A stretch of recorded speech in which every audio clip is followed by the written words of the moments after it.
Hi there, I'm Catalina Guanta, Assistant Professor at Maastricht University, and I recently had the pleasure of talking to three outstanding researchers from the Netherlands and Italy about what platforms are doing to moderate content during the current global health crisis. They are Pietro Ortolani, Assistant Professor at Radboud University, a dispute resolution expert and arbitration practitioner, Paddy Leersen, PhD researcher at the University of Amsterdam who looks at media law, ad archives and recommender systems, and Giovanni De Gregorio, PhD researcher at the University of Milano Bicocca, who studies constitutional law and internet governance. What you're about to listen to is a laid-back discussion in a talk show format that we're still experimenting with, so the recording quality might be a bit inconsistent at times. Sorry about that.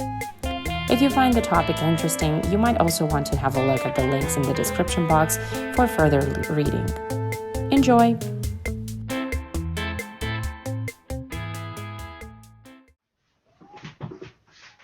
Well, first of all, thank you for hosting me. It's great to be back with my alma mater. I was very disappointed. We'd first hoped to maybe do something in person, and I was looking forward to visiting Maastricht again, my old stomping grounds. But this is a very good second best, and so thanks for having me. Generally, I would echo Pietro's comments as well. I think it's a good jumping off point.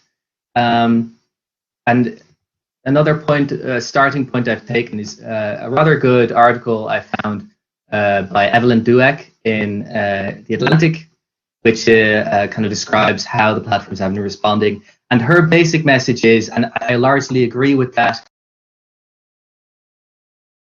the same as we've seen in previous debates about content moderation, but it's maybe just more urgent and more visible now. So it's thrown into a starker relief.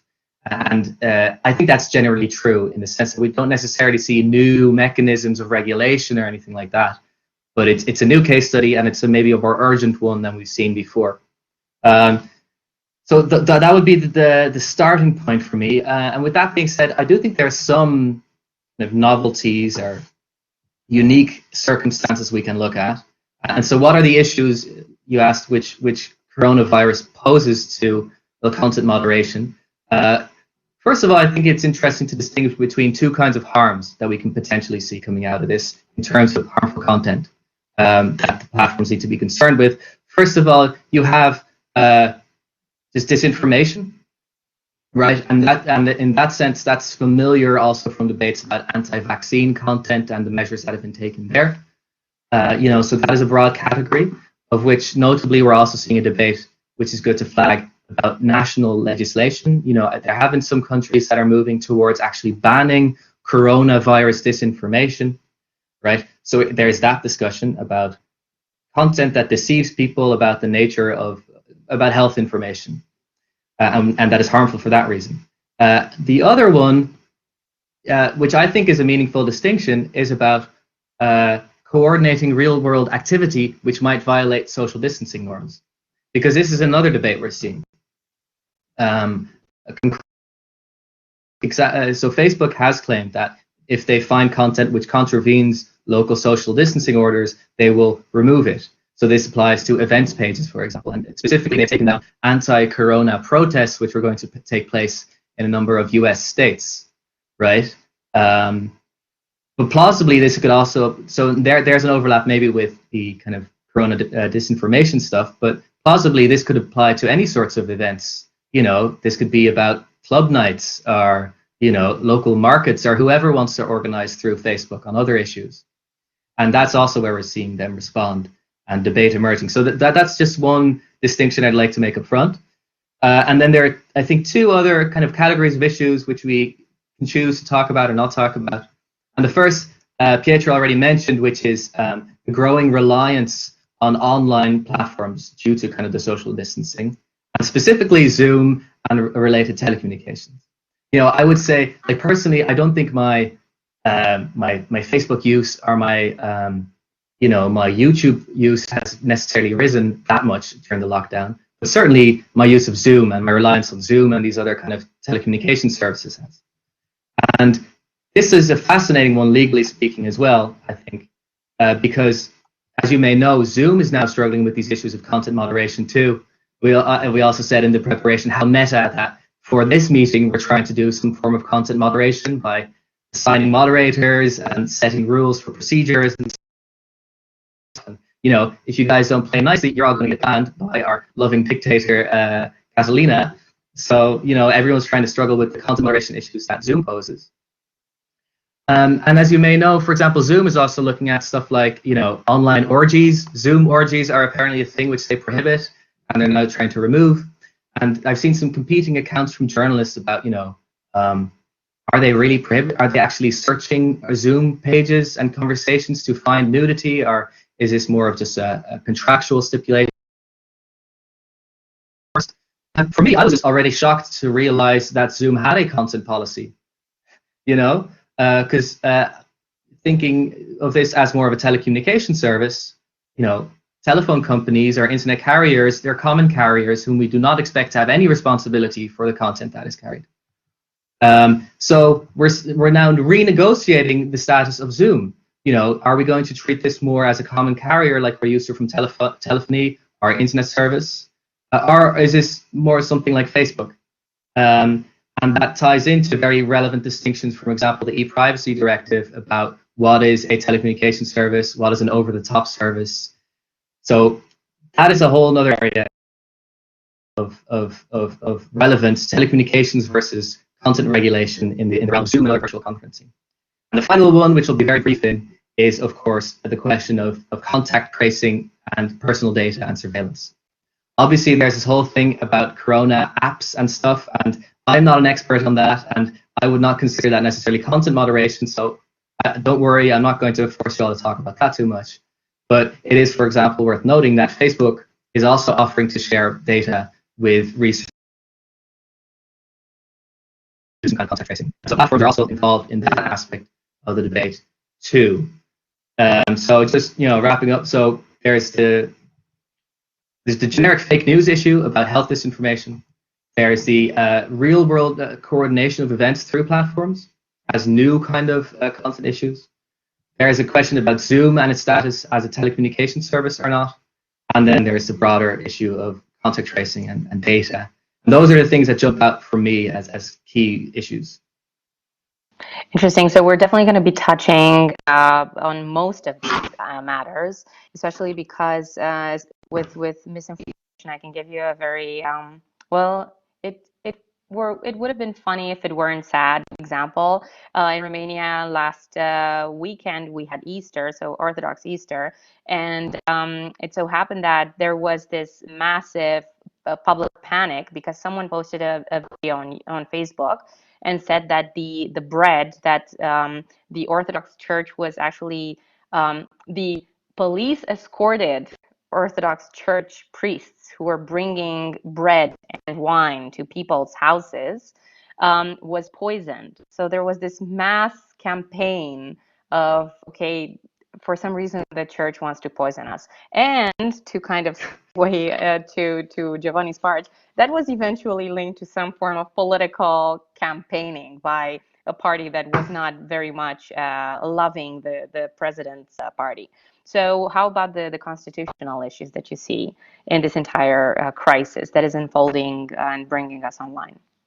Yeah, it's my turn to say thank you for inviting me, and I'm really happy to share, ideas, but not just my ideas, but ideas with all of you, and also with who was listening to us in this moment, because I think that, as also Pietro and Paddy and also you, Catalina, have already said, actually, content moderation is, especially in times of pandemics, has really become something that is important for everyone, not just because we are dealing with speech and on a global scale, but also because it's almost affect also, people and users that share whatever kind of content, from parody to other kind of content that then have been removed or whatever kind, without any kind of, reasons or explanations or any kind of, filter mechanism or whatever. So this is something that involves basically all of us on a global scale. So, and this is, I think, is the bridge when we think about global speech and pandemics.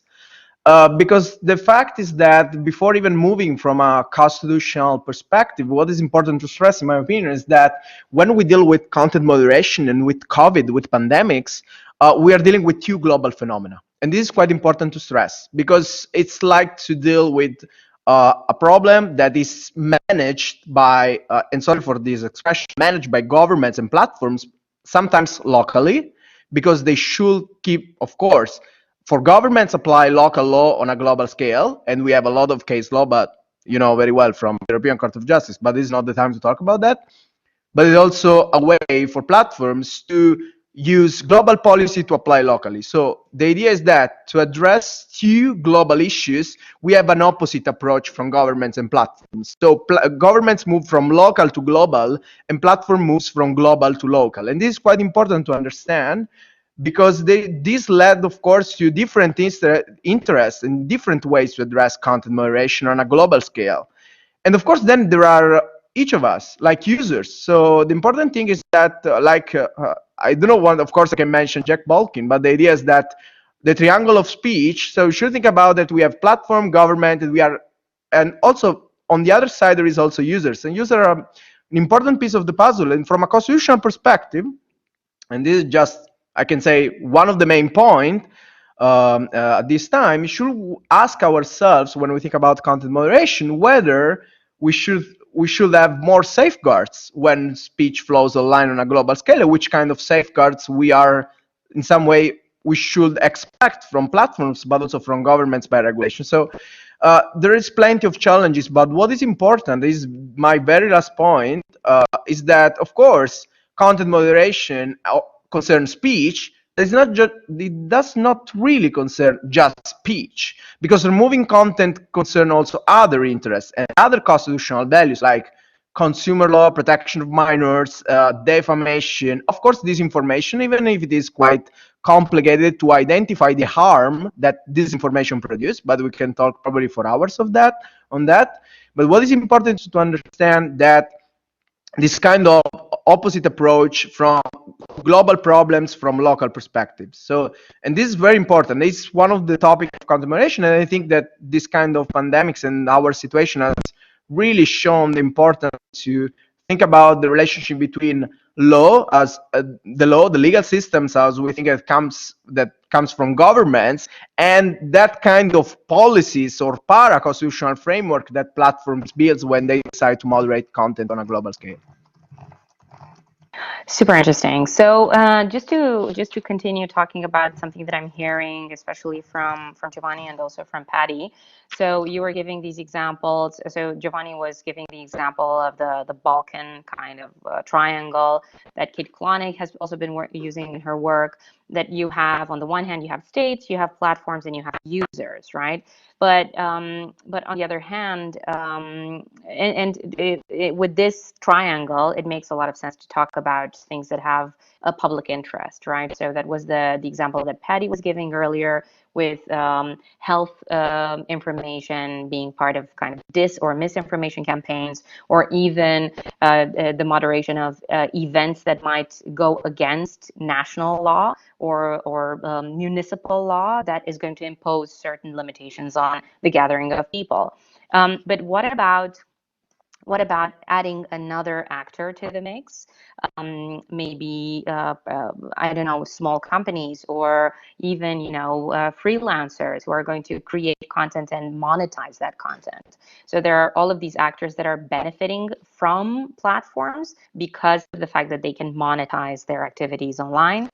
And I think that kind of brings me to the question of, we've seen that in a lot of countries there have also been not just issues with political speech or issues with just creating, event pages for protests and then kind of nudging people to go and protest in the middle of the street, but also selling fake products. So having this kind of commercial gain.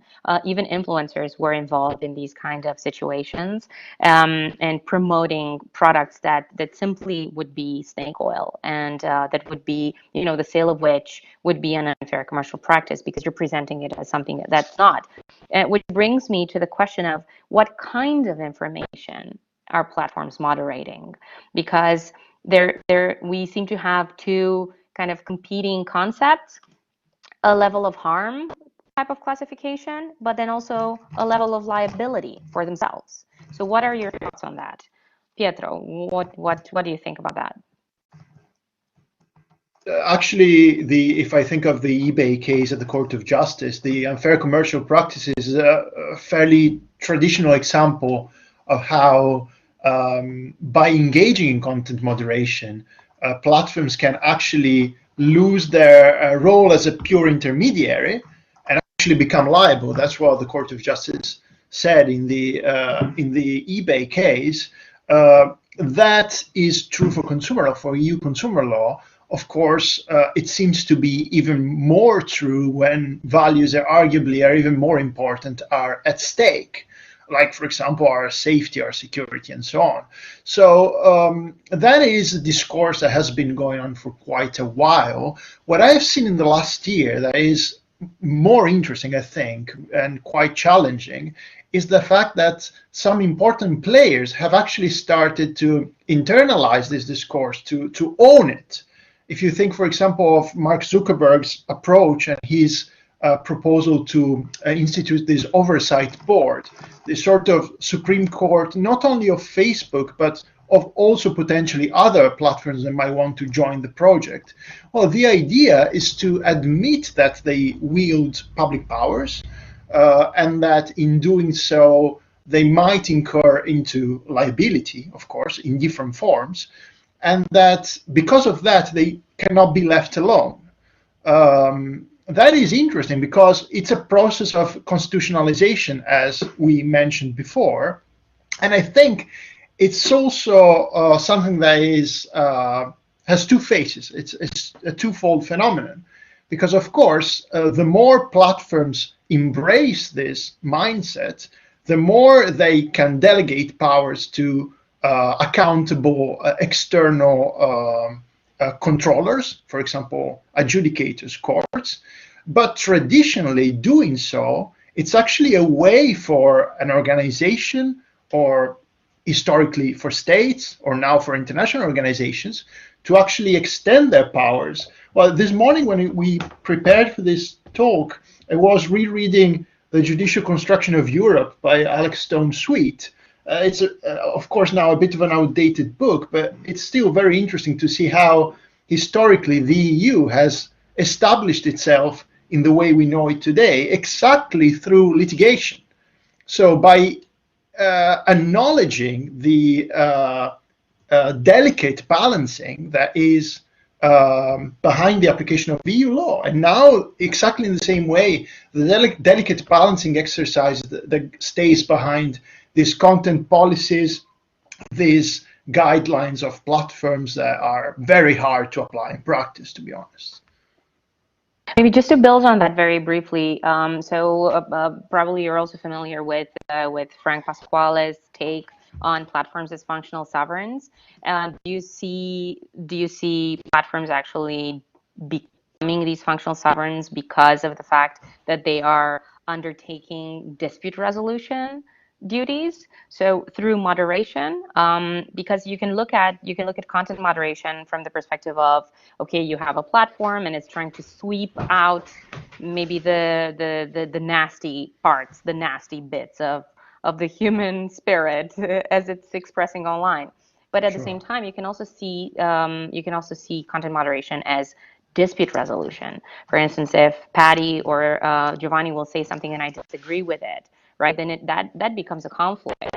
What should be allowed to be posted on a platform? So, what are your thoughts on that? If I can build up before, I don't want to monopolize the floor, of course. But what I see that's very interesting is that actually in the last year, there's been a conscious attempt to own or maybe capture the language of constitutionalism. If you read the documents instituting the oversight board, for example, it's called a charter. Already from the title, it is a foundational constitutional document, and it's all based on the rhetoric of balancing of different rights and interests, on accountability, on the fact that there will be an independent body. The whole markup and structure of the board is a sort of Frankenstein of US Supreme Court, French Conseil d'Etat, ICJ, and so on. I think the interesting thing is not to what extent they are exerting sovereign powers. To some extent, they are, of course, adjudicating on matters of public interest. The very interesting thing is, if you will, the psychological aspect. They are perceiving themselves as doing so, and they are describing their activities as having this dimension. And this is an important shift, because if the same mindset is communicated to national courts and national legislators, of course, the level of deference that these private decisions will enjoy is very different from the one of a company. It will be kind of deference towards another sovereign. So by limiting your power, paradoxically, you actually make it more stable and more legitimate. That, I think, is a fascinating conundrum. Interesting. We will come back to that. Going back to our question about, or to the question that we were discussing earlier about what kind of information platforms are moderating right now. Patty, from your expertise also in media law, where there will be all of these public interest rules, right, that will, in a way, take priority because of the fact that they're trying to prevent a very certain type of harm, right? From that perspective, maybe platforms will give priority to these kind of rules. But what about other types of monetized speech or monetized content that should maybe be moderated, but it's not because it doesn't have priority? What does this make you think of? Well, so there are many different rules that can apply, obviously, but prima facie, there's no, in most Western jurisdictions, prohibition on disinformation in a general sense, or on health disinformation or corona disinformation in a specific sense, right? So that's a starting point. I like that you mentioned the example of the advertising that's being done, or the scams basically that are being run, both through influencers and through the official advertising channels of the platforms. Because that brings me conveniently to one of my favorite topics, which is Facebook's ad library. Because as you may know, they now have this kind of comprehensive disclosure of ads that are being sold on Facebook in a public database. And as I argued in a paper from last year in the Internet Policy Review, this is a good resource for many actors to try to hold Facebook accountable. And in fact, we have seen a few articles come out, like from investigative journalists who use the ad archive to show, like, crappy face masks being sold in the library, right? So I think for me, that's a very interesting example of the power of these kind of ad libraries and public disclosures, but more broadly also about the lesson that, I like Jack Balkin's triangle as well, but that, it can be enriched in many ways when you look at all the different civil society actors and other political developments that surround, platforms' incentives. So how, coverage by a journalist or complaints from some kind of labor union, or, there's so many different political actors who act in a political economy that Facebook is also a part of, right? That can be potentially included in the mix. There's two more points I'd like to make. The one is when we're dealing with disinformation until now, this has been one of the recurring issues already before the coronavirus. Is like, well, it's not really illegal, but we think it's undesirable or harmful. So what can we really do with it?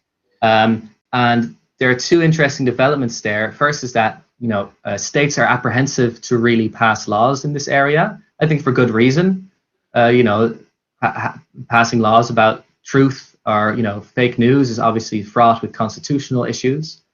And the flip side of that argument is that they've kind of just been nudging or pushing platforms to take action without ever underpinning that with an explicit legal duty, because that's exactly the kind of truth regulation they don't want to do, but maybe it would be nice if the platforms want to do. The flip side is that the platforms themselves, they have for a very long time had the position, we don't want to be arbiters of truth. In the past few years, though, the pressure has ramped up and they've started making concessions departed from that position.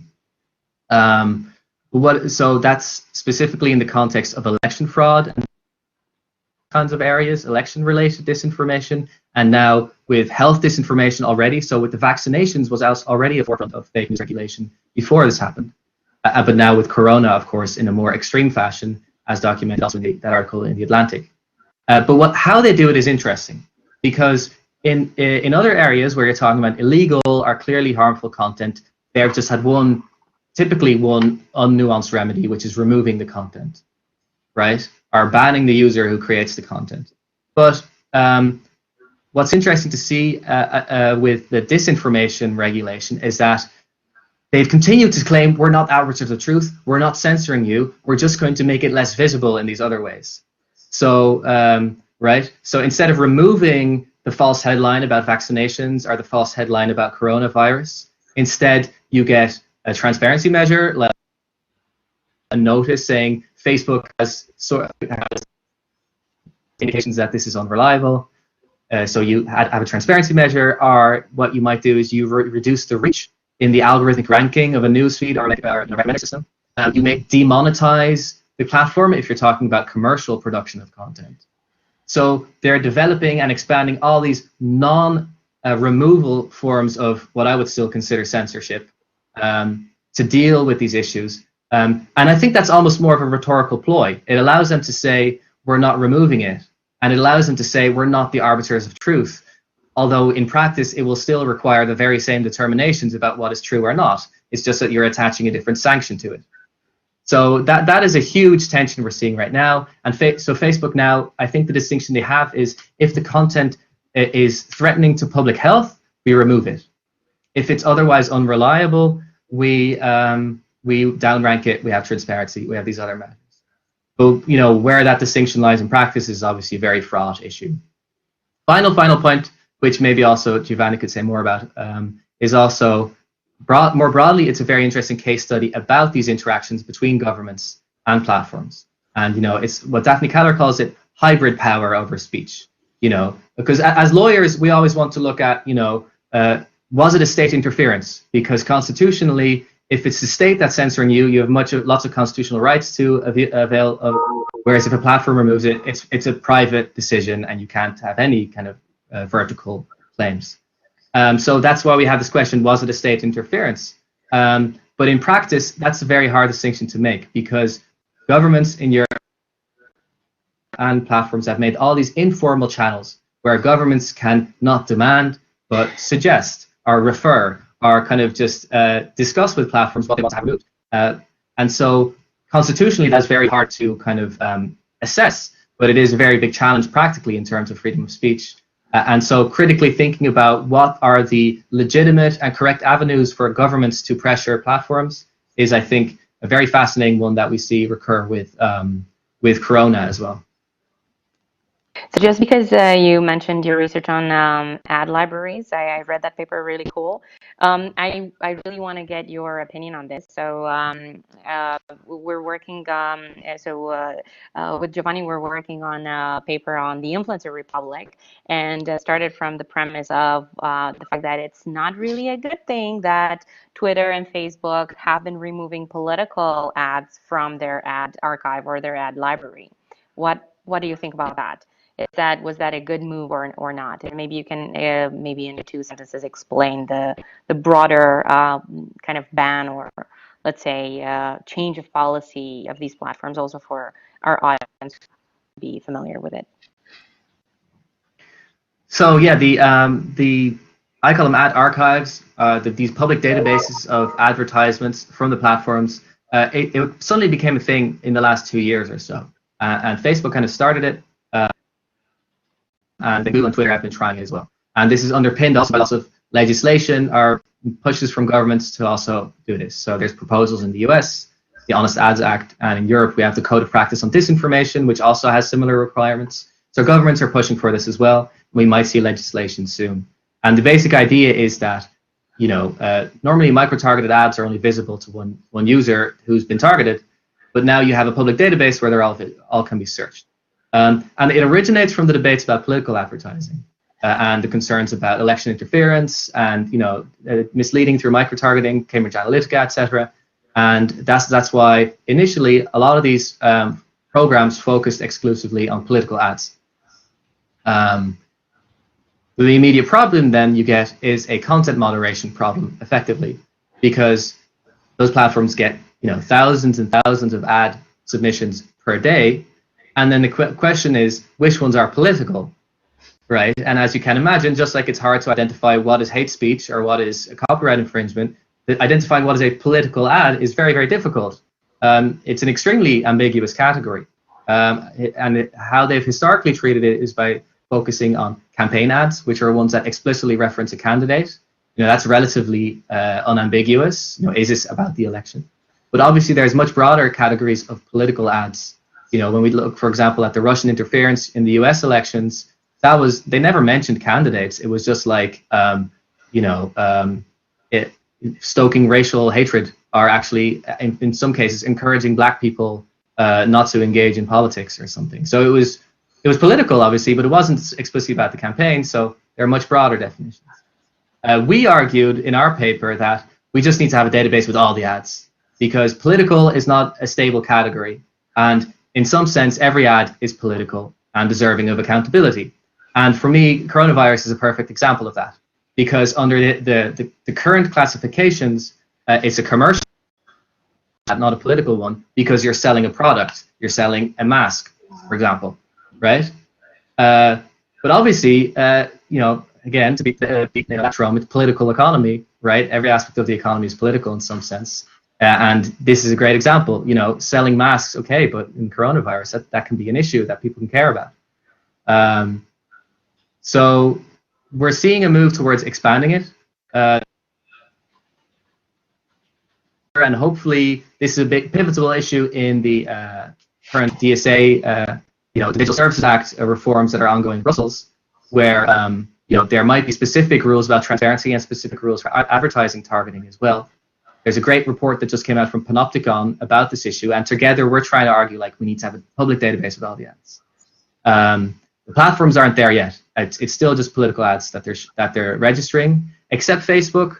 They, in their ad library, you can see all the ads in theory, but for non-political, it's only contemporaneous. So you see the ads are currently being. You can't see. It's probably just kind of a, I guess. Okay, Patty, I think we lost you there for a second. On our archives. And hopefully the coronavirus.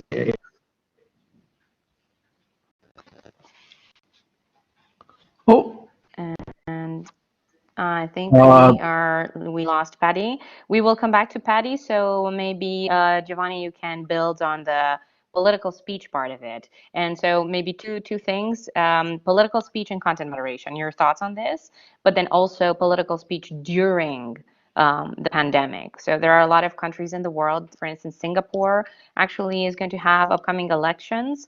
And if you think about the Cambridge Analytica scandal, one could argue that indeed just having people online and then having them just get information about elections just from there, that could be a very big issue. So what are your thoughts on that? Yeah, actually, political speech is another example that we can use when we think about harm, and even not because political speech it can be considered a harm, but about when political speech is moderated and can be removed. So the fact is that if we look at what is happening is that there is a lot of political speech that is flowing now, but not just from users, but also from politicians. And this is touch also other problems that are not strictly relating to content moderation, but are relating even to the dichotomy between democracy and authoritarianism. Because we have seen how political speeches has been exploited, especially in Western countries, by populist movements. Not just, of course, in the influential marketing if you want to, remain in the economic dimension of speech, but even if it is at the intersection. But we have seen exactly how coronavirus speech has been used by governments to whatever kind of rely or found other reasons to regulate speech. And we have an example, for example, in different continents, like for example in South Africa, that they have decided to regulate corona statements or corona speech, related speech in general. And this is, I think, that leads us to think about, and this is another constitutional point, is that the protection of freedom of speech, as you know very well, is not the same wherever in the world. And if I think to consolidate the West democracies, like for example the framework of Europe, for example countries in Europe, even if the recent events have in some way questioned this kind of statement, but if you look at Europe and the US, we can find very different ways in which platform in which the government in some way, what are the constitutional values behind speech, and also how this kind of different values affect also platform regulation. And Paddy, for example, mentioned that Europe and probably the Digital Services Act will be in some way a new regulation of the platform environment, not just social media, of course. But if we look instead on the other side of the Atlantic, if you look at the US, the story is very, very different. And this comes from a lot of reasons of how speech is perceived across the Atlantic. The First Amendment compared to the protection of the European Convention on Human Rights and the European Charter of Fundamental Rights. And I should add also the national constitutions, free speech.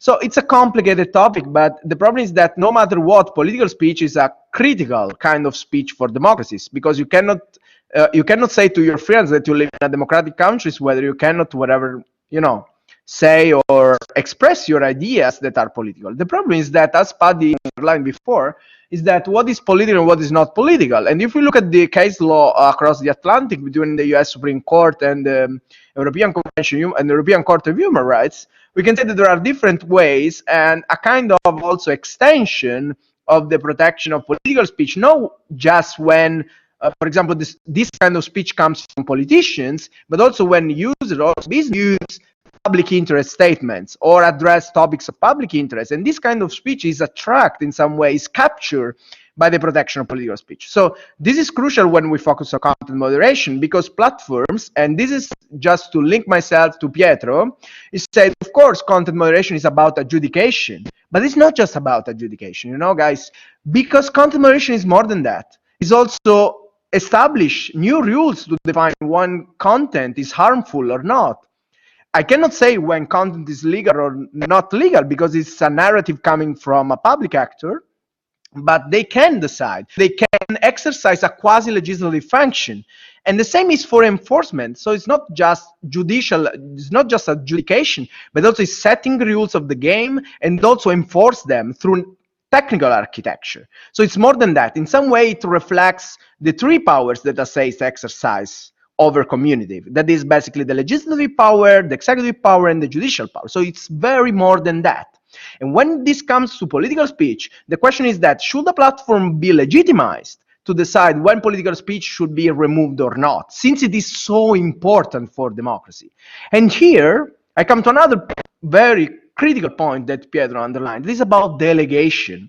But even before to think about whether this kind of platforms delegates to other entities when they moderate content, and we know very well there are different articles, and also Sarah Roberts explained about this phenomenon. But the important thing is that in some way, when platforms decide to regulate content, this is a function in the public interest, and the question is, should be delegated by a public authority. And delegation, from a constitutional perspective, means injecting public safeguards. That this does not mean censoring speech, but going towards transparency and accountability. And this is my last point before to talk with you again about this topic, is that it is true that no one wants to regulate speech, and this is very dangerous. But the idea is that how we can regulate the activities around speech. This is the basic question of content moderation. And I think that pandemics show this point. No one would want to regulate speech, of course, because it's very dangerous from a constitutional law perspective. But what is very important is to provide those instruments of transparency that can allow you guys, all of us, to say that we live still in a democratic society, no matter what kind of speech is removed or not. Since we know very well that now content moderation isn't anymore an option. It's almost mandatory, because the content are too much, and so even the implementation of AI and technology technology in some way it's mandatory for platform, and it's fair. So it's not something to regulate speech or to say what kind of instrument you should use, but it's more about what kind of remedies users can rely on to say, yes, I'm living in a digital democratic society. Right. So then that makes me think about the so when you mention remedies, then that makes me think about the legal standards that remedies are there to uphold, right? So Pietro, what do you think about this kind of competition between legal standards? So on the one hand, we have been speaking about content moderation from the perspective of state law, right? So then you are going to have anti-discrimination rules in jurisdictions A, B, C, D. There's also going to be maybe the European layer of existing rules that we can look at from the continental perspective. Of course, I think in the US it's a completely different ballgame, and then also maybe the fear of having this approach of limiting speech too much is very different than what we're experiencing in really the vast majority of member states, where there are much more harsh limitations on what is considered to be acceptable speech because of the amount of harm that it can produce. So for instance, discrimination or incitement to hatred, or so we have the state law, but then we also have the privately set legal standards of the platform.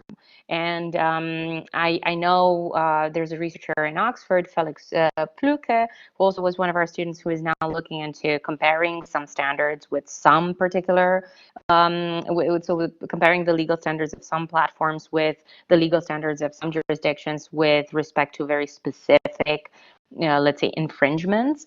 But in general, how do you see the interaction between these two orders, right? On the one hand, the legal order of the state, and then the private order of the platform. And do we see a competition, so somewhat of an adversarial relationship between the two, or can it also be collaborative? And then that makes me think about the idea of co-regulation, and all the theories that were built on the fact that you could do co-regulation. And I think at the UI there was Fabrizio Cafaggi who had quite a lot of scholarship on this matter. So what are your thoughts on that? Thanks a lot for this very fascinating, very difficult question. It is a type of conflict of laws, if you will. It's not entirely new, because in fact, whenever you have a legal order in the making outside of the architecture of the state, you have physiologically different standards being created. We've seen it, for example, in the 90s with ICANN and with the UDRP, with the Uniform Dispute Resolution Policy. That is a transnational body of property law, essentially, of intellectual property law, if you will, which differs from the one of the states. And we see it now, different legal systems around the world, different national legal systems, have very different approaches as to what is acceptable speech and what should be prohibited. And now we have these players, these platforms, that develop standards that by definition are global. And as such, of course, they entail a certain divergence from all of the national legal systems. I think this is now accepted by most platforms. And in fact, the proposal of the oversight board that I mentioned earlier goes exactly in this direction. That's why, as Giovanni was saying, it is lawmaking essentially. The decisions will be published to create a body of case law, a transnational body of case law, just like ICANN arbitration created a transnational body of case law, just like communities on the, for example, Bitcoin blockchain create their own transnational body of case law. Is it a competition or a cooperation? Of course, it's a bit of both. And once again, I agree with Giovanni.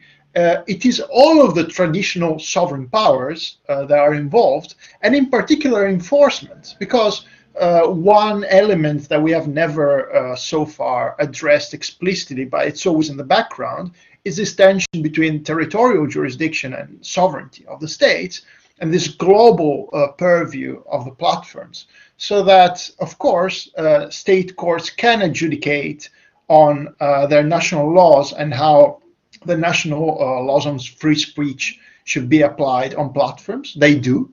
But actually, typically, platforms implement those decisions, those court decisions, within the territory of the state of that court. not in a worldwide fashion.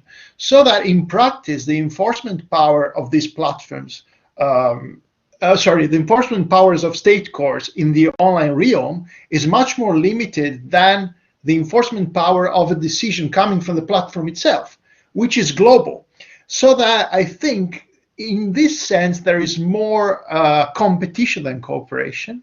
But of course, by trying to inject legitimacy into the system of online dispute resolution of these platforms, the hope is that national legislators and national courts will eventually accept those standards, and also the national laws on free speech will progressively be approximated more and more. In this sense, however, I'm quite skeptical because, and it also ties into other things we've said before, when we think about the distinction between what is political and what is not political, or the scope of the freedom of expression, or the approach to nudity, for example, typically platforms tend to universalize notions that are extremely peculiar. They look empirically at California in the late 90s, and they embrace certain concepts that are from super American in some respects, very moralistic in some respects, and they seem to entail that that is the standards we should all converge towards. And that will never work, of course, because different other cultures see things in a very different way, to be honest, and for good reasons. So for this reason, I think triadic adjudication, having a more legitimate adjudicator that takes the task seriously, could actually be a step in the right direction. Because so far, I must say, there is a potential for cooperation, but we need to acknowledge how complicated things are. They're not as simple as that. Yeah, absolutely, absolutely. Speaking about this, kind of the empirical dimension, or what platforms can play around with in terms of maybe more mathematical standards of behavior, as I think they are also called in some literature. Patty, if you can still hear us, is your connection back on? Yeah. Yeah. Patty? Yeah, I should be audible now, I think, right? Okay, cool. Because Great. I actually wanted to ask you about something that you've written about recently. So the recommender system discussion, right? Because platforms can moderate in many different ways, as you indicated earlier on. But the question is how useful. Sorry, I've and lost how, your sound now. Can you hear me now? Just a second, Catalina. Yeah, your sound's back now. I'm sorry. It was Okay. just missing for a second. No worries. So I was wondering what your thoughts are on the effectiveness of the more algorithmic decision making that platforms are using for moderation purposes. So this is a huge debate right now. And first of all, you can distinguish between two kinds of algorithms, broadly speaking, that are at issue. And the first is more conventional content moderation, where you're talking about detection or classification of content. And that's where we're looking at stuff like the upload filter from the notorious EU copyright directive, but also self-regulatory stuff that's been in play for quite a while now, but is getting much more refined as machine learning advances. Still, though, it's proven that it's very hard to detect what is, hate speech content.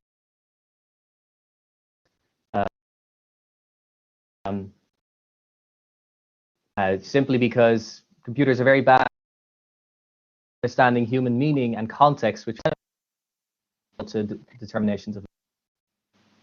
Patty, oh, I think we lost Patty again. So let's just wait for Patty. Oh, yeah, you're back in. Okay, maybe we can do like without the webcam or so. Let's see if the connection is a little bit more Yeah, stable. I'll try that. So you've seen enough of me anyway, I think. No, absolutely, by no means, but just we would like to hear what your thoughts are. So let's see. Is it working now? Yes. Yeah. Okay. So as I was saying, there are these classification algorithms one thing that's worth noting, for example, is that they were first developed in the context of child sexual imagery, right? And this is a category where it's relatively straightforward in the sense, like, if you have an image that's illegal in one context, it's going to be illegal in another context. And that's where this stuff was developed. But now we're seeing increasing demands to apply it in these areas which are much more nuanced, like libel, for example, where you have to question, like, is the statement true? What is the status of the speaker? Blah, blah, blah, you know? That's basically impossible to automate. But we're seeing this growing reliance on it. And now, especially with COVID, because, as some of you may know, because of the social distancing rules and the other measures in place, actually the human moderators that we actually rely on most of all in practice couldn't work to full capacity anymore. And so the platforms have had to actually scale back their day-to-day content moderation, including appeals. That was one of the first things to die, which is interesting if we're talking about conflict resolution. And so they've scaled that back and relied much more on algorithms. So they've actually said, guys, you're going to see more wrongful decisions in the coming period. Bear with us, because we're relying much more on the algorithms. So that's one interesting development. And they're concentrating their human efforts on some specific areas of content. This is again from the Atlantic article from Evelyn Dweck, where they say it's child safety, terrorism, suicide and self-injury, and harmful content related to COVID-19. Those are the things they're focusing on, which for me is interesting because it kind of lays bare, like, what are, if you will, the essential services of Facebook. You know, what are the non-essential parts of their content moderation activity, and what are the things they really hold on to when they're under pressure. And so apparently that's child safety, terrorism, suicide, and COVID in this case. So that's about the automation of the content detection and classification systems. The other area is recommender systems. And these are very interesting to me, because the issues here run a spectrum. Because what you do with recommender systems, on the one hand, you have decisions that affect one piece of content, but you also have decisions that affect every piece of content, right? So if you're looking at the very basic parameters of, do we prioritize new content or older content? That's a decision that's going to affect everything and going to affect every single issue and topic and debate that's happening on the platform. On the other end of the spectrum, you have cases where Facebook will detect a piece of content because they think it's a false headline or something, and they will downrank just that piece of content, right? And then you have intermediate kind of areas of distinction where they affect some pieces of content but not others. So for example, you might create a blacklist where every piece of content that has a certain phrase in it is downranked. So for example, if you use the phrase jihad or something, that might be downranked. And so why do I raise this point? It ties in again to this question of accountability and appeals and dispute resolution. Because when you have a decision that affects one speaker, it's relatively straightforward to say they have a right of appeal, and they should be able to contest that or maybe be notified or something. But when you get to these decisions that affect much broader pools of theirs, it's like, do they all get a right to appeal? And it's where the kind of, I would say, the individual rights and the procedural accountability frameworks for content moderation start to break down. And it's much more about collective and public interests, and we're actually seeing movements there too from national media regulators who are trying to develop standards for how these recommender systems should work. But that's a hugely controversial debate. So it's like, should it be non-discrimination? Should it be diversity or fairness? There's all these different standards you could potentially apply in this space. And we haven't really seen the end of that discussion yet. In fact, I think it's only just starting. Thank you for that. So what this really brings to my mind is the fact that, especially with this very wide array of options to moderate content, there seems to be this lingering inequality or unsystematic way of approaching whatever remedy, if we can call it like this, can be offered under the private regulatory framework of these platforms. So what do you think about this? And I'm just going to ask this question to you first, and then to Giovanni, and then Pietro, if you can reflect on this briefly as well, and then we can start taking questions from the audience. So what is happening to the rule of law if we look at the inconsistency with which these kind of decisions are being made?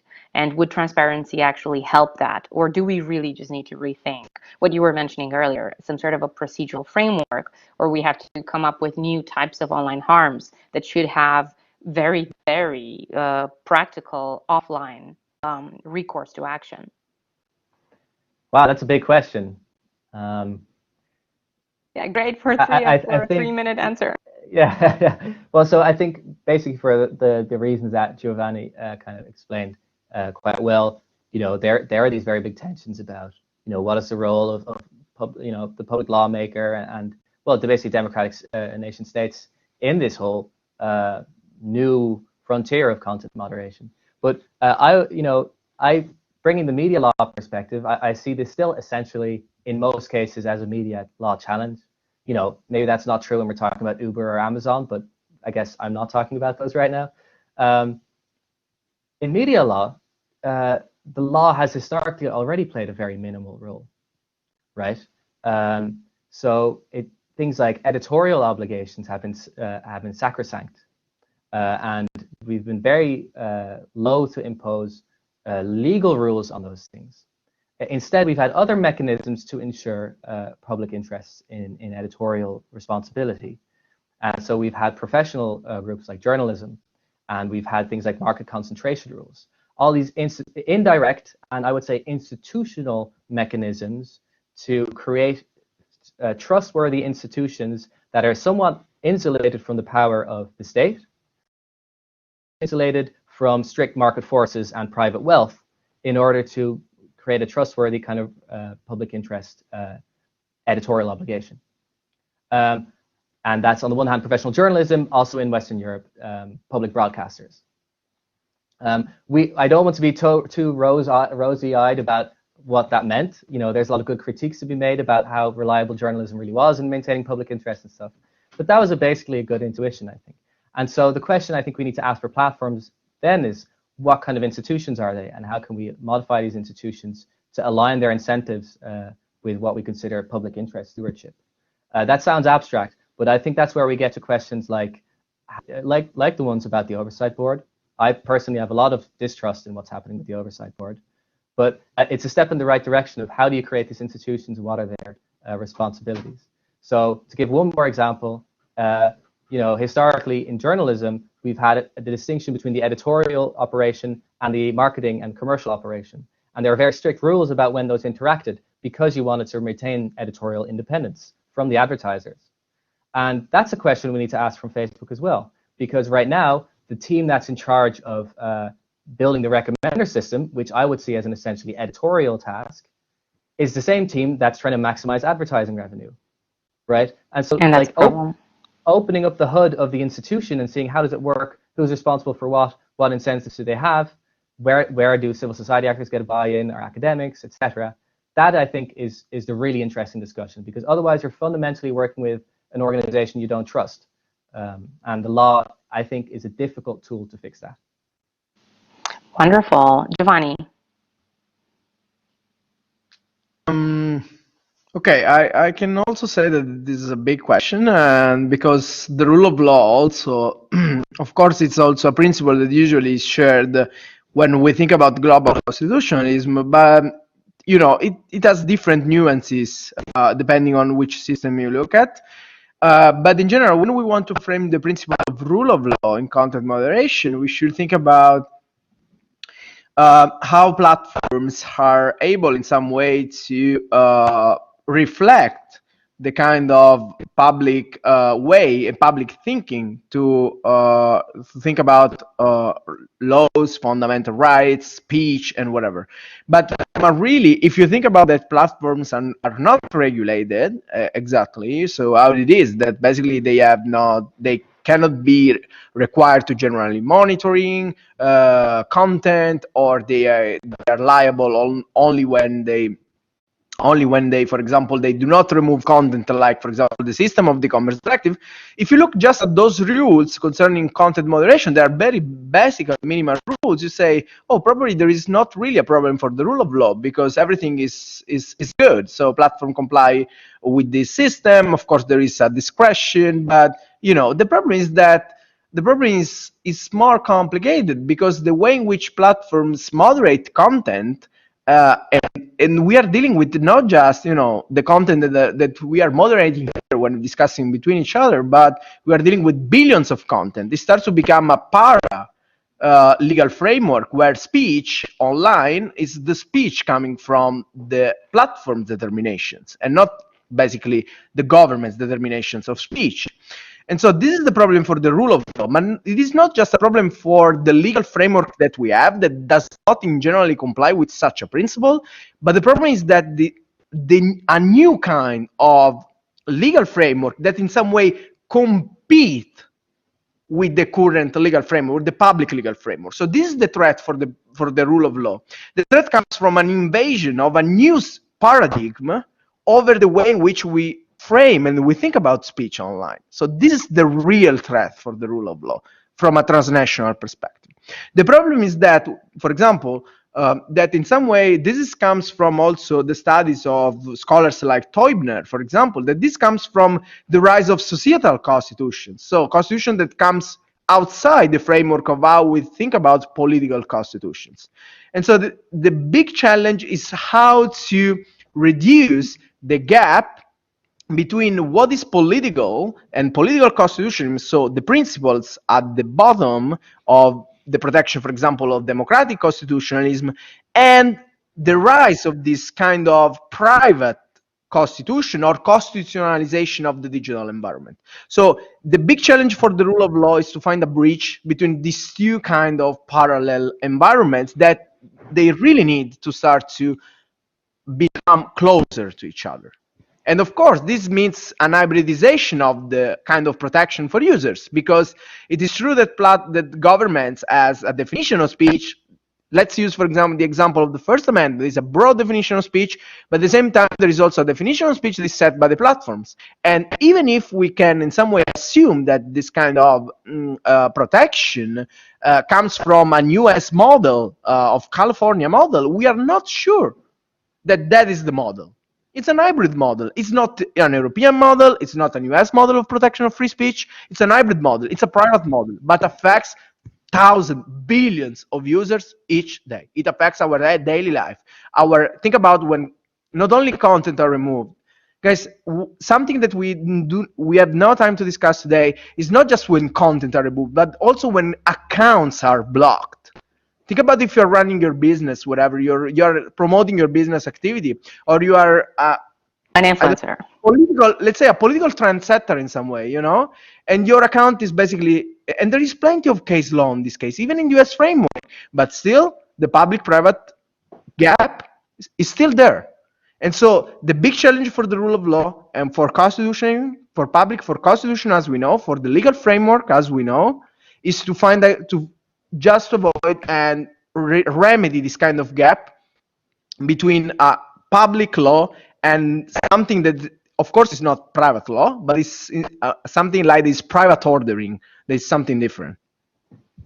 Thank you so much. And before we move to questions from the audience, Pietro, what are your thoughts on the rule of law, seen maybe even from a procedural perspective? Yeah, indeed, I will just briefly touch upon two procedural aspects. I don't want to steal more than 2 minutes, but I wanted to show Giovanni while he was talking, my hand went automatically to Teubner. So we are all on the same page. There's two aspects that Paddy mentioned that I think are very interesting from a research perspective. The first one, he talked about the case when, well, a decision has been made as to whether certain content should be more or less visible or maybe removed, and then the same decision is applied automatically to many other different cases. And to what extent that is acceptable from a rule of law perspective, from the perspective of the right to be heard. Well, that's not a new phenomenon. In fact, that's happened massively at the European Court of Human Rights with a pilot procedure. pilot case procedure.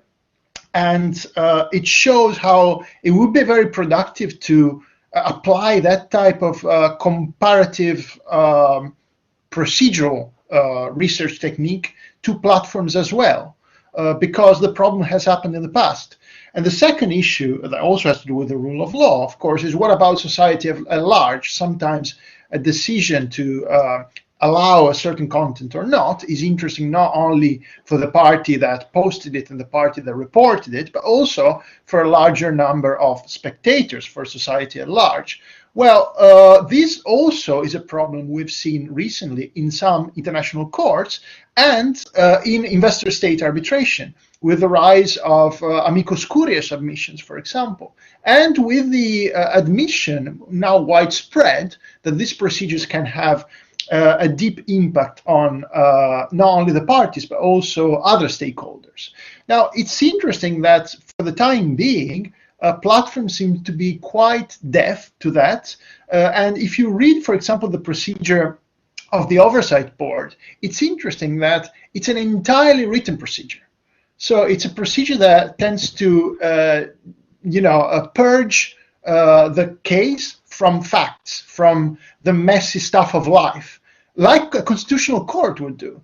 And that, I think, could, in the long run, have a negative effect on the legitimacy of these mechanisms from the perspective of the rule of law. I won't talk anymore, because if I start talking procedure, I steal too much time. But thanks again for inviting me. Awesome. So this is exactly what I was hoping to achieve, and I think that you could really see it in the conversation, or feel it in the conversation, because I think these interests that you all have in content moderation, they really come from very different parts of expertise in legal scholarship and interdisciplinary scholarship. So I've already just kind of made a lot of mental notes of super interesting research questions that were brought together by your expertise. So, but now we have, I think, quite a few participants left. Thank you so much for staying with us for so long. We're going to try to open the floor for questions from the audience. So if you have questions, please just raise your hand, and there's going to be a very nice order that Blackboard Collaborate Ultra creates, and then we can just give you the floor with a microphone and a video, and you can ask questions. So if you have that, or if you want to ask questions, please just use this button of raise hand. In the meantime, what I can tell also our three very nice guests is that I had a list of 10 questions, and I thought that they weren't enough, and we're now at question 3. So that was really really interesting. But I don't know, anybody, I don't know, Jerry, so I recognize some colleagues also from the list. Jerry and Thales are actually computer scientists. They do work on natural language processing. So Jerry and Bogdan before, we have been working also on recommender systems, just trying to understand and see how they work. It was also revelatory, Patty, that only YouTube, I think, had some sort of paper or some sort of public research available from a Rexis conference, I think, where they actually shared some insights about the recommender systems. But apart from that, no other platform would even, say anything about that. And which kind of brought me in my own research to this concept that you would find in, I think, communication sciences of algorithmic, algorithmic gossip. Because users on Twitter and users on, I think it was a TikTok that there was this video of. So there was a user on TikTok who was actually trying to break down the recommender system for the For You page, which can really, help a content creator get to a lot of virality and a lot of reputation, and that can also bring a lot of monetized deals. And it was very interesting to see how, on the basis of the opinions and perceptions in the community, creators actually thought that they could break down and kind of reverse engineer the TikTok algorithm. But yeah, I wonder if they have any questions. Talis, Jerry, anyone else? If you have questions, just raise your hand. Otherwise, I think there is also a question in the chat here from Lorenzo. That was from Lorenzo, who I think left in the meantime. Oh, okay. So maybe Oh. what we can do is, if we have enough time, then maybe think. we can address that. But I Gijs, in think the that there is a meantime, hand raised. so yeah. So now this is our little setup. So Gijs is gonna now become presenter. Gijs, you should have a microphone and a camera. So please go ahead. Cool. All right, so I'm working on the camera. You can all hear me, I assume? After. Yeah. Sure. Okay. So yeah, so thanks for this interesting introduction and panel discussion. So I guess my question is, we're often talking about these theoretical solutions, right? But we never get to test them empirically, right? So we either impose them through regulation or they stay academic or practical ideas. So for any who has any thoughts on this, like what would be empirical approaches to kind of create a laboratory in order to test whether some of the approaches that we come up with in our scholarship or in practice, that we can actually test for its effects in practice before we implement it in regulation? Any ideas? Patty is very eager to take that one. So go ahead. Yeah, I couldn't resist raising my hand because I love that question, and because it ties really into my own research interest for my PhD project, which is the regulation of transparency. Because that's a common complaint you hear, is that we can't really assess in a proper way what the platforms are doing. And there's a huge discourse around, well, there's already self-regulatory disclosures that platforms are making, and a huge discourse about what they should be required by law to disclose. I have an article, the draft is available online with Daphne Keller, which is kind of giving an overview of the available evidence out there. And there's, of course, big debates about initiatives like Social Science One, which is a self-regulatory initiative from Facebook for academics to get access to sensitive Facebook data and to, experiment with that. Or not to experiment, it's more observational. And that's why I think your question about experiments is an interesting one, because it's not something I've personally put a lot of thought into yet. I do know that I believe Martin Husovec and the people in Tilburg have been trying to do some experimental work with trying to develop effective notice and takedown appeal procedures. So there are a few people out there who are working on that question. And the only way I've seen it return in my work is with discussions about the idea of a regulatory sandbox. And this is an idea which I believe is being discussed in France right now, that some part of the regulatory framework to come for social media should be some kind of sandbox where some significant group of users would be kind of subject to experimentation by academics working in the public interest. But I think that's a really fruitful area for further exploration. Pietro, I think, Can I add something? Yeah. Yeah. Gijs, thanks for the question. There is another potential empirical strategy that maybe could be interesting. I would like to know what you think about it. It's something I've done last year with international adjudication. And the idea would be essentially to create different case studies that revolve around a difficult case of content removal, content moderation, and expose different participants to different versions of the case study, where in some cases the decision has been taken by the moderators of the platform itself. In other cases, it's been taken by sort of transnational adjudicator like the oversight board might grow to be. In yet other cases, it's been taken by a national court. And to ask them, given that the decision will always be the same, to ask them how do they perceive it, to see if different institutional frameworks affect the perceived legitimacy of the decision. Which I think, if the overall goal is to enhance the accountability, would be an interesting experiment to make before arguing that, for example, state courts might want to be more activist, or that all platforms should join the oversight board, or what have you. I think testing public perception might be an interesting empirical strategy. I would like to know what you think also about this.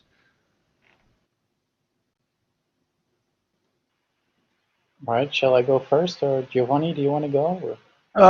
Yeah, no, just to add a very small piece of the puzzle here, of the jigsaw here, I agree with you. And I agree especially with Paddy when say that there is, as a researcher, as researchers, there is a lot of problems to access data from platforms.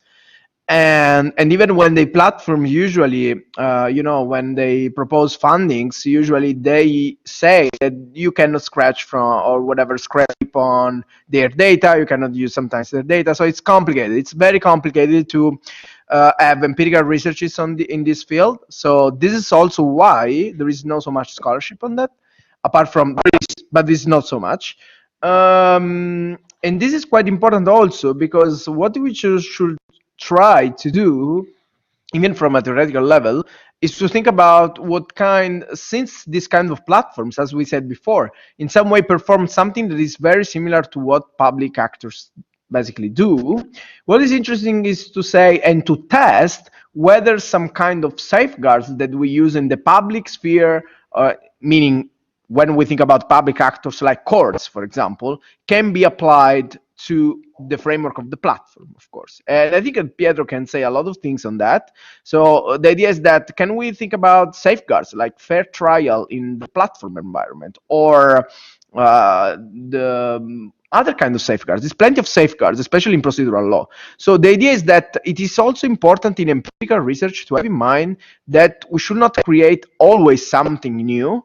Sometimes you should try to start and begin, and this is important also for the rule of law, to have a common framework to move the research from the point that something that we are more familiar with, and coming from safeguards that have been tested during years and years for example, in the judicial field, for example. So this is just a small comment.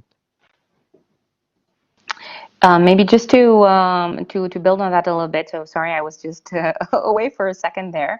But I think maybe just to build on Patty's research, I think it would be really interesting to create a database of, let's say, reported or decisions of reported content, and to see, okay, what kind of platform is interpreting what standard how. And I was even thinking about that from the perspective of, maybe organizing something like this, with civil society, a very easy to use interface where you can simply report a certain type of content. So I am personally obsessed with this idea that monetized content doesn't even get as much importance on platforms, and from the perspective of moderation, because there is this commercial interest for platforms to keep on pushing for this. So to give you an example, in the YouTube guidelines, so the community guidelines, there will be a requirement. So they literally say, we request that you disclose advertising. So that you disclose when you're actually getting money for a sponsored post, but they don't really enforce that. And more interestingly, in the reporting interface that platforms use, that is not a ground for reporting content. So platforms don't necessarily give that much importance to this, because, as we heard before, then they will have certain other categories of harm that is just so imminent, for instance, like terrorism, or that nation states are going to put so much pressure on these platforms that they need to focus their efforts there. But I think it would be really interesting to see if, I don't know, academia can convince one of these platforms to do a pilot. I think Facebook was working with, what was it, the SSRC or so, the Social Science Research Council, but I know that they had also a falling out. I don't know exactly how that was solved, but it would be interesting to have access to something like this, or set it up with social, basically with society or with social actors. Yeah. Has anything else to add before we try to see if there are any further questions? Yeah, so maybe a quick response. So I like the responses and the ideas. So Pietro, the case study approach, yeah, that would be interesting. I think the downside of that, obviously, is you can only look at a limited number of cases. So you're always going to have some sort of selection bias. You'll even have that in the sandbox idea that Patty mentioned, which I also very much like. I think the third stream of things, in addition to experiments, is just to figure out what is going on. All right, so in terms of like what content is being moderated, by whom, can we follow those traces, the tracks? Are there certain patterns that we see and observe? We simply just don't know enough what's going on, and we also need to do that. Fortunately, we have one PhD working on that, so hopefully she can provide some more insight. But yeah, this is going to be it's going to require a field effort, I would say, to kind of coordinate such a research program. But I like the ideas that were presented. Cool, and maybe just to build on that, so because Radboud University and also the University of Amsterdam are together in the digital legal studies sector plan discussions, I think that we could think about actually organizing a live event and furthering this topic. So if you're interested in that, just let us know. And I think that this is also something that we can open up, of course, also to other universities. So that would be it would be also really nice to have you, Giovanni, in a physical edition of this type of conversation. Cool. Any other questions from our lovely audience? Okay. Not that much. Or okay, Neve. Neve is my very dear student who is actually going to do her bachelor thesis on content moderation. I forced her to join the session, which I hope that she enjoyed. And in the meantime, I am going to make her a presenter so that Neve can actually speak. Neve. Okay. Can you see me? Okay.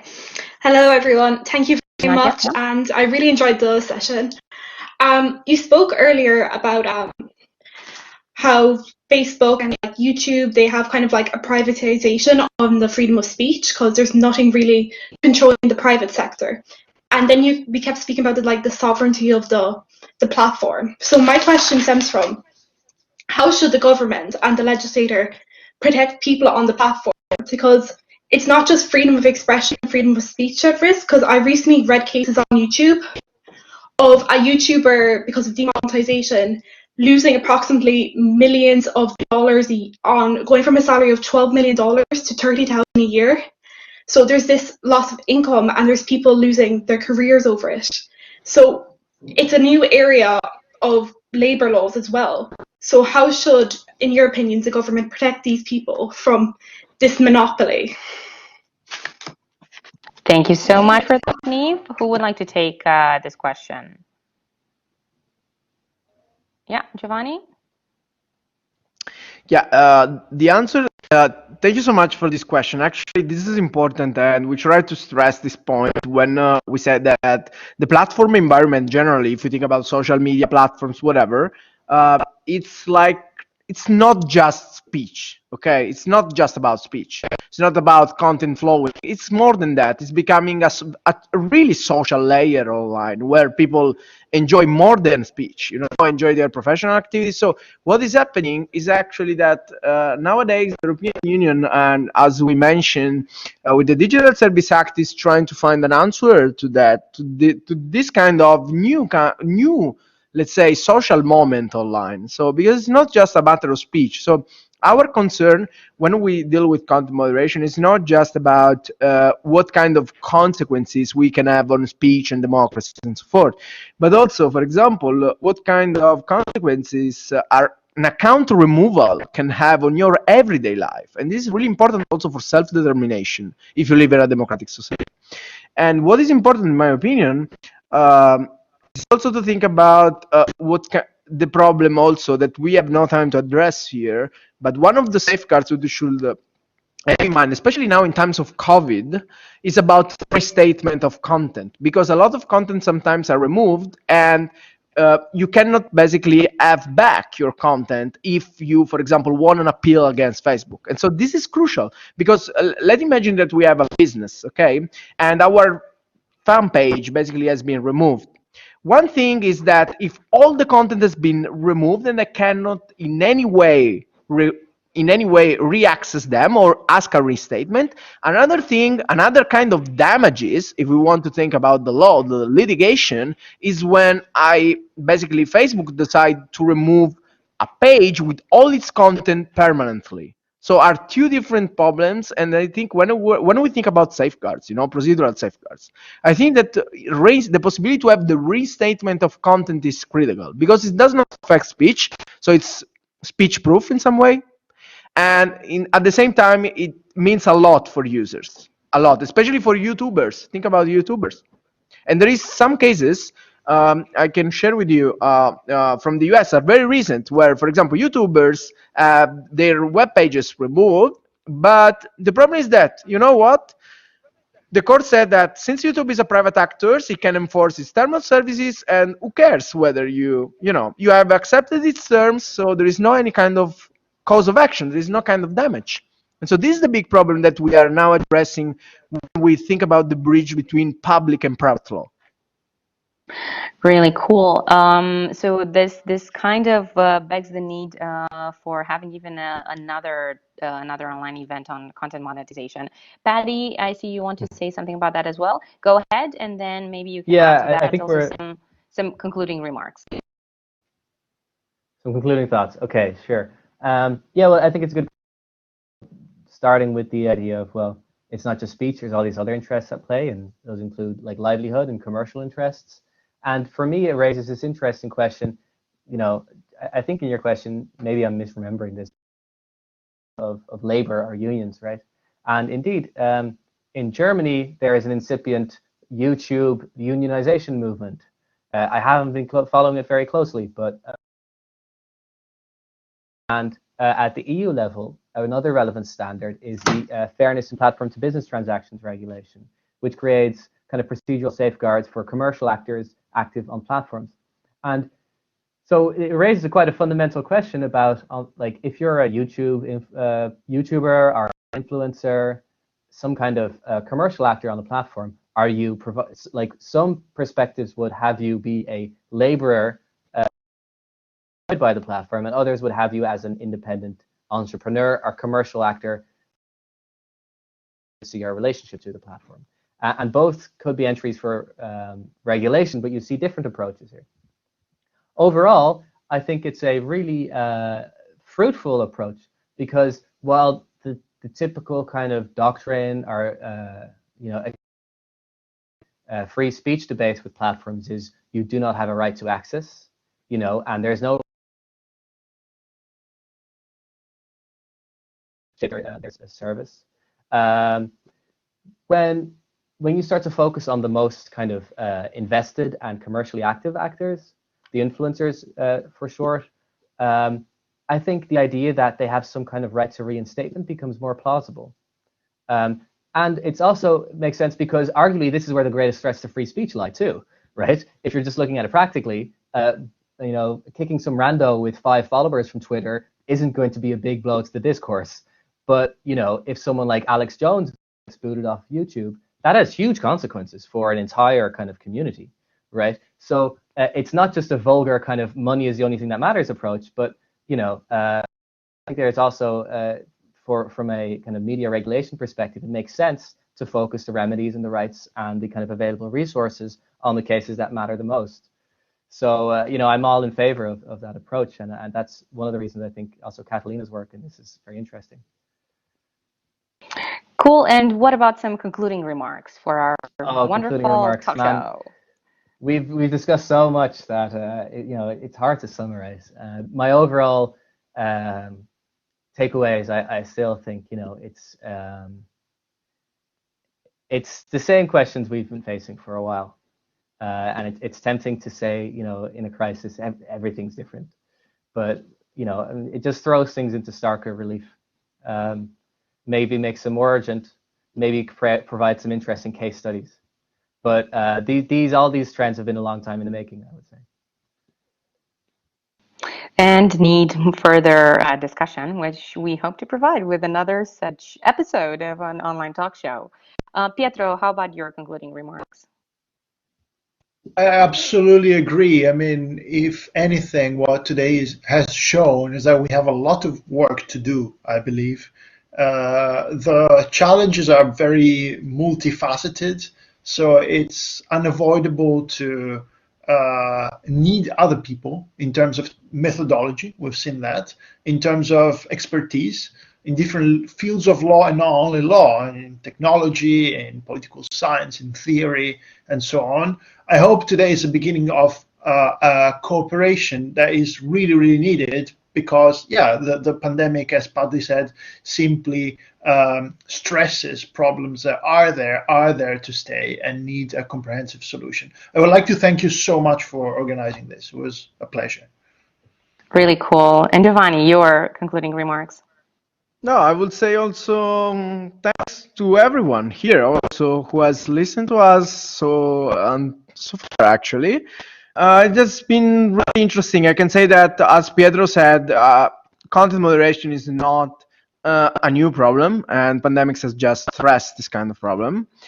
And probably you should also think about what emergency situation means for us, and also what kind of also how to address global issues, because content moderation of course is relevant, but it's just one piece of the global issues that we are trying to address with local instruments. So this is a big problem, because when we think about, sorry, this is not just not to talk about content moderation, but when we think also, for example, issues like environmental protection, migration, or everything is going global, because we are really connecting, and this is also thanks to the internet. So content moderation is one piece of the puzzle, and we think that we should develop as scholars, even if you work in environmental law, whatever, to think about how to address global risk, and to find procedural rules to manage this kind of risk. And content moderation, of course, is one of that, and has its peculiarities. So the public-private divide, but I think that more than that, globalization, global problems share very common problems in our societies. So it's a call for, as also Pietro said, for very much broad researches on that. In all the legal scholarship, but also economy, computer scientists also, and it's a big framework to investigate. And I think also that content moderation also asks to think about what emergency means for us, for in terms of pandemics, because it means a lot of how countries, and this is very important to stress at the end, how countries have exploited, the emergency to censor content, to censor the digital environment. Think about also the debate around internet shutdowns. So this is really, really important, because content moderation is within and inside the internet. And so if the measure of the government affects the internet generally, this means it affects also all the platform environment. So these are global problems that we need to address in a comprehensive way. And of course, content moderation is a crucial piece of the puzzle. Thank you so much, and thank you so much to all of you. First of all, to the guests, and I have to say I was wrong in the beginning, so my introduction was not very good because it fell short of how interesting this conversation, or it fell short of describing how interesting this conversation has been. So I should have used even more superlatives. It was really wonderful to host you and to hear you speak about your thoughts and your research.